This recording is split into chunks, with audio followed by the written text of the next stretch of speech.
The ship was not responding to the helm. We were heavy with 20,000 tons of iron ore, and the current was pushing our bow toward the jagged rocks of the North Breakwater. The bridge telegraph rang for full astern, but the propeller was not turning. We were drifting sideways in a heavy swell. The ship rolled 15 degrees to the port side and then 15 degrees to the starboard side. The main engine had simply cut out without any warning. One moment the hull was vibrating with the steady rhythm of the 6-cylinder diesel, and the next moment that vibration was gone. The only sound was the wind whistling through the vents and the crashing of the waves against the hull. The engine room was suddenly very quiet, except for the hum of the small auxiliary generators. This happened in 1982 on a bulk carrier called the Northern Star. While we were entering the port of Valparaiso, Chile, I was the second engineer at the time. I was 32 years old. My job was to oversee the main engine and ensure all the mechanical linkages were greased and functioning. We had been at sea for 22 days, and the machinery was hot and tired. I was standing near the control console when it happened. I saw the fuel rack indicator drop to 0. The long steel rod that connects the governor to the fuel injection pumps had sheared in half. It was a clean break. The metal had crystallized over years of vibration. The heavy steel rod fell onto the floor plates. It made a flat, metallic clatter that I could hear even over the sound of the generators. Without that rod, the governor could not tell the pumps to give the engine fuel. The engine starved and stopped. I ran over to the side of the engine. The air was thick with the smell of heated cylinder oil and burnt diesel. It was very hot, probably 45 degrees Celsius near the block.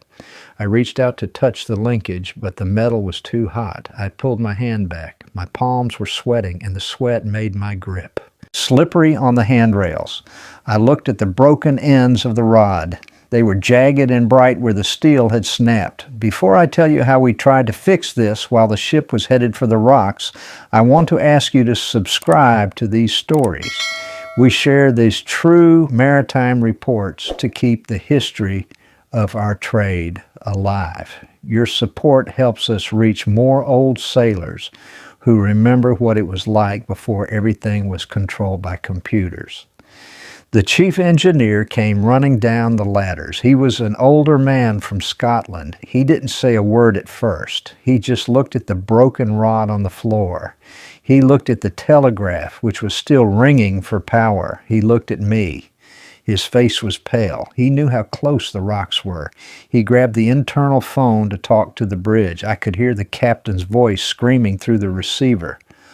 The captain was saying that the wind was picking up and we were less than 3 cables from the shore. I grabbed a pair of heavy leather gloves from the workbench.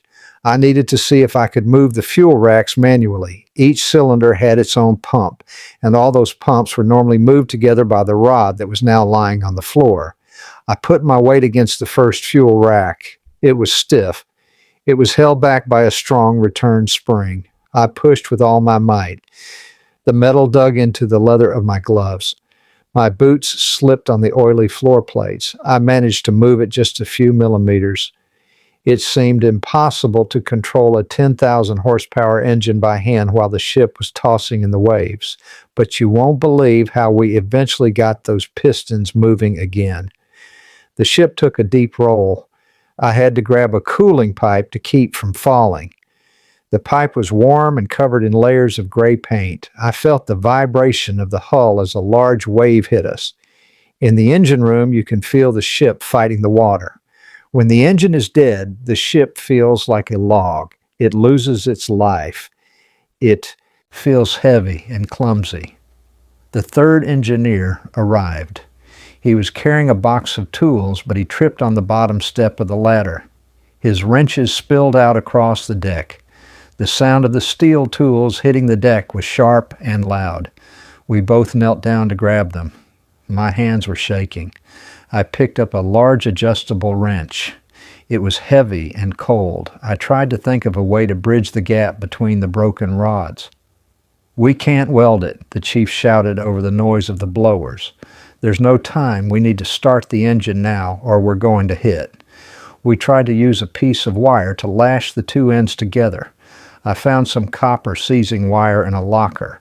I wrapped it around the broken ends of the steel rod. I pulled the wire tight until it cut into my fingers. My breath was coming fast. The air was getting even hotter as the ventilation fan struggled without the main engine's draw. I finished the lashing and signaled to the chief. The chief moved to the starting lever. He pushed it to the start position. We heard the roar of the high-pressure starting air entering the cylinders. The engine began to turn. Whoomp, whoomp, whoomp. The whole floor shook. I watched the wire lashing. As soon as the engine fired once, the vibration was too much. The copper wire snapped like a piece of string. The fuel rack slammed back to the stop position. The engine died again. The silence that followed was worse than the noise. We could hear the waves hitting the hull much louder now. We were getting closer to the breakwater. The ship was rolling harder. I looked up at the inclinometer on the bulkhead. We were hitting 20 degrees of roll. Tools were sliding off the benches. A can of lubricating oil fell over and started to leak a thick gold liquid across the plates. I looked at the third engineer. He was holding a crowbar. He looked terrified. We were out of standard procedures. The manual didn't tell us what to do when the main linkage snapped in a narrow channel. We had no tugs nearby. We had no room to anchor. The water was too deep right up until the rocks. We were standing in a dead engine room and the ship was dying with it. The bridge phone rang again. It was a long, steady ring. Nobody wanted to answer it. We knew what the captain was going to say. We were almost out of time. I looked at the fuel racks, then at the crowbar in the third engineer's hand. I realized that if the machine couldn't move the fuel, we would have to be the machine ourselves. But the heat and the pressure of those springs were more than one man could handle. We needed a way to hold the fuel open against the vibration of 1,000 explosions. The chief looked at me. He saw the crowbar. He didn't say anything, but he nodded. He knew what I was thinking. It was a desperate move. If we failed, the engine could overspeed and explode, or we could be crushed by the moving parts. But if we did nothing, the ship would be on the rocks in less than 10 minutes. The smell of the salt spray was even starting to drift down through the vents. We were that close to the crashing surf. The chief engineer signaled to the third engineer to help me. The two of us had to stand on a narrow ledge of grating right next to the engine block. The heat coming off the cylinder jackets was intense. It felt like standing next to an open oven. I could smell the paint on the engine block beginning to scorch. It was a dry, chemical smell that stung my nose. I held the crowbar tight. My knuckles were white. I placed the tip of the crowbar against the fuel rack of the number 1 cylinder. The third engineer grabbed a second bar and placed it against the number 4 cylinder. We had to work together. If one of us pushed too hard and the other didn't push enough, the engine would run unevenly. It could vibrate so hard that it would tear itself off its mountings. I felt the sweat running down my back. It pooled at the waistband of my trousers. On my mark, the chief shouted. He was standing by the air start lever. He had his hand on the heavy steel handle. The handle was worn smooth from years of use. He looked at the pressure gauges for the starting air. The needles were hovering at 30 bars. We only had enough air for maybe 3 or 4 more start attempts. If we used all the air, the engine would be a dead piece of iron forever. I braced my feet against the structural rib of the ship's hull. I felt the cold steel of the hull through my boots. On the other side of that steel was the seawater. I could hear the muffled thumping of the waves hitting the outside of the ship. The ship took another heavy roll to the port side. I nearly lost my balance. My crowbar slipped a few inches. It made a screeching sound as it slid across the metal rack. I reset it quickly. "Now!" the chief yelled. He pulled the air lever. The starting air rushed into the cylinders with a loud hissing roar. The massive crankshaft began to turn. I felt the vibration. through the soles of my boots. It started as a slow shake and quickly became a violent shudder. I pushed the crowbar forward with all my weight. I was trying to force the fuel pump to open. The resistance from the internal springs was massive. It felt like trying to push a car up a hill. The engine fired. A cloud of black smoke puffed out of the relief valves. The sound was deafening in the enclosed space. The vibration changed from a shudder to a steady rhythmic pounding. The engine was running. I had to hold the crowbar perfectly still. If I moved it even an inch, the engine would either race out of control or die. My arms began to ache. The muscles in my shoulders were cramping. I could feel the heat from the engine soaking into the crowbar. The steel bar was becoming hot to the touch, even through my leather gloves. The third engineer was struggling too. He was smaller than me, and he was shaking from the effort. We looked at each other. His face was covered in a mixture of grease and sweat. We were actually doing it. We were the governor. We were controlling the speed of a 10,000 horsepower machine with 2 pieces of scrap steel and our own muscle. The chief looked at the RPM gauge. He gave us a thumbs up. He adjusted the air blowers to give the engine more oxygen. The engine room filled with the familiar roar of a running diesel. For a moment, I thought we were safe. I thought we just had to hold this position until we cleared the breakwater. It was a terrible choice. We were risking our lives standing so close to the moving fuel racks. If the engine kicked back or if a fuel line burst, we would be sprayed with scalding oil or hit by the heavy metal parts. But if we let go, the ship would hit the rocks and likely break apart in the swell. The lives of the 24 men on board depended on our grip on those bars. What would you have done? Would you have stayed there, or would you have told the captain to abandon ship? We held the position for 5 minutes. My breath was coming in ragged gasps.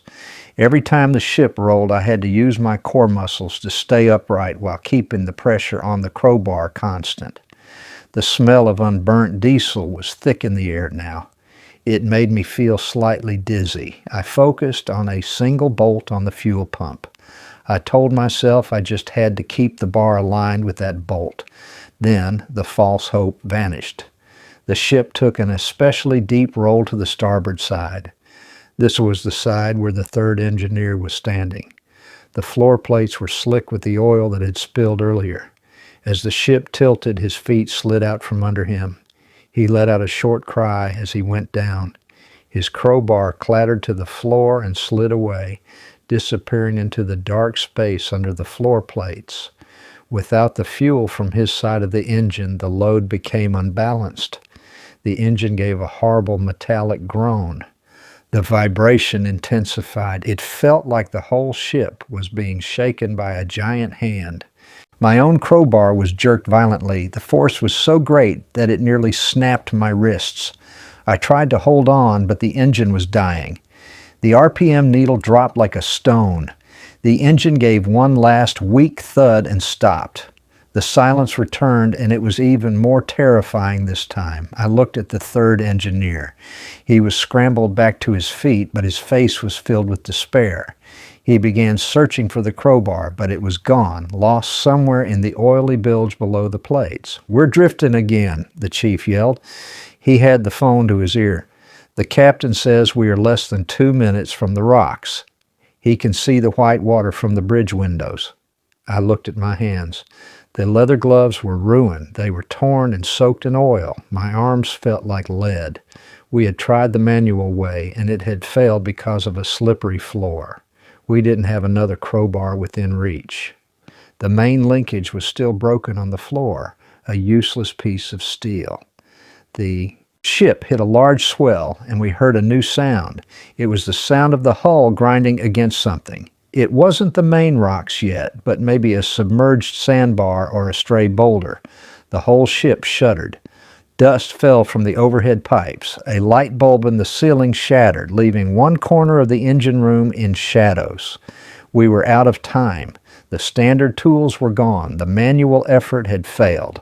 We were standing in a hot, dark box, waiting for the sound of the hull ripping open.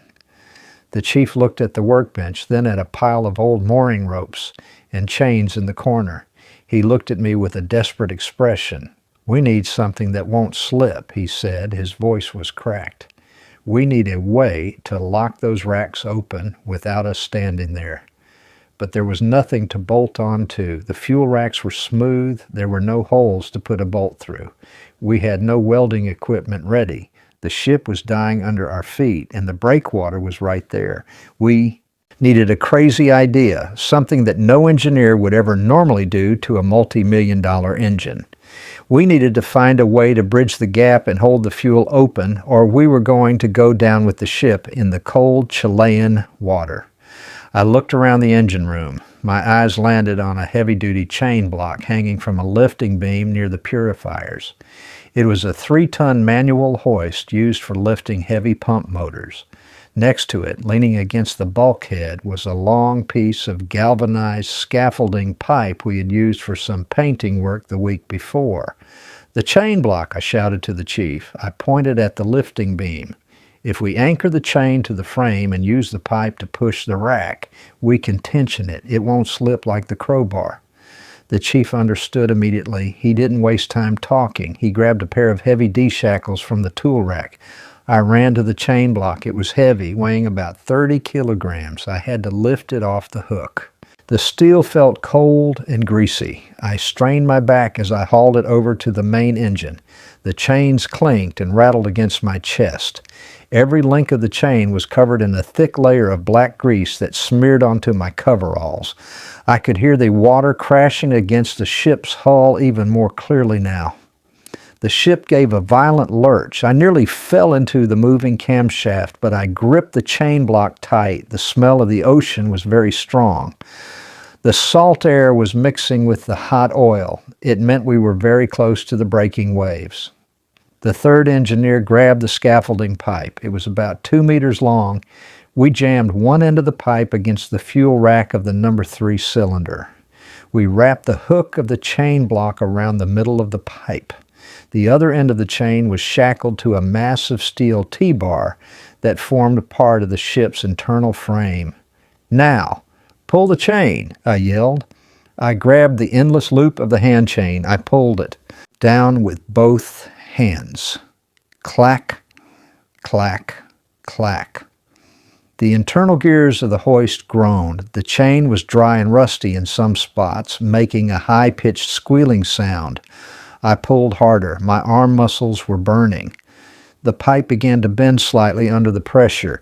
It was pushing the fuel rack forward, away from the stop position. The fuel rack moved. It was a slow mechanical crawl.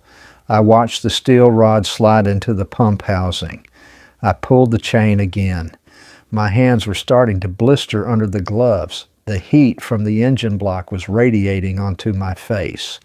I could feel the skin on my cheeks tightening from the temperature. "That's enough," the chief cried. He was watching the fuel index. We had pushed it to the half-ahead position. We couldn't adjust it quickly now. Whatever speed we set with the chain block was the speed the engine would run at.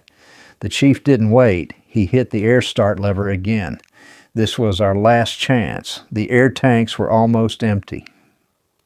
The needles on the gauges were in the red zone. The engine roared.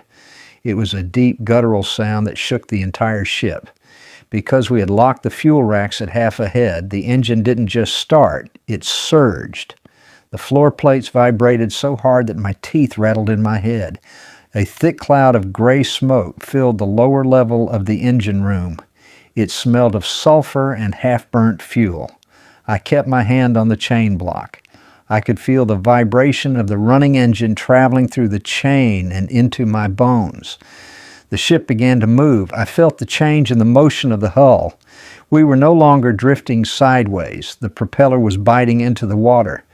The vibration of the screw traveling through the shaft was a beautiful feeling. It meant we had steerage way. I looked at the chief. He had the phone to his ear. He was nodding. The captain was telling him that the bow was finally swinging away from the rocks. We were moving at 6 knots. It wasn't fast, but it was enough to overcome the current. We stayed like that for 40 minutes. I stood by the chain block, my hand resting on the taut chain. I had to make sure the vibration didn't cause the hoist to slip. The noise was incredible. Without the governor, the engine was hunting. The RPM would go up and then down as the ship went over the swells. Each time the propeller came out of the water, the engine would scream. I would have to brace myself, fearing the pipe would snap or the chain would break. The heat was the worst part. Standing that close to the block for 40 minutes felt like being in a furnace. I was drenched in sweat. My boots were full of it. I could smell my own hair singeing from the heat of the exhaust manifold just above me. But I didn't move. We didn't move. Finally, the bridge signaled slow ahead and then stop. We had reached the inner harbor. 2 tugboats had come alongside to take us the rest of the way to the pier. The chief signaled to me. I grabbed the release on the chain block. I pulled the other side of the hand chain. The tension released with a loud snap. The pipe fell to the deck plates with a heavy thud. The fuel rack slammed back to zero. The main engine groaned and came to a halt. The silence that followed was different this time. It wasn't the silence of a dying ship. It was the silence of a job finished. I slumped down onto a tool chest. My legs were shaking so much I couldn't stand. I looked at the third engineer. He was sitting on the floor, his head in his hands. We were all covered in black grease and salt. We spent the next 12 hours in port repairing the linkage. We found that the main control rod had a hidden flaw in the metal. It was a manufacturing defect that had taken 10 years to finally break. We fashioned a new rod out of high tensile steel and welded reinforced collars onto the joints. We made sure it would never snap again. Looking back, it was a simple mechanical failure. A piece of steel broke. But at sea, why? Simple failure can kill you if you don't know how to work with your hands. We didn't have computers to help us. We didn't have a shoreside support team on a satellite phone. We just had a chain block, a piece of pipe, and the will to stay off the rocks. I retired 20 years ago, but I still think about the sound of that chain block clicking in the dark. It is the sound of survival. In those days, we knew every inch of our machines. We knew how to make them work even when they were broken. Have you ever had to fix something like this with your bare hands? Tell me your story in the comments.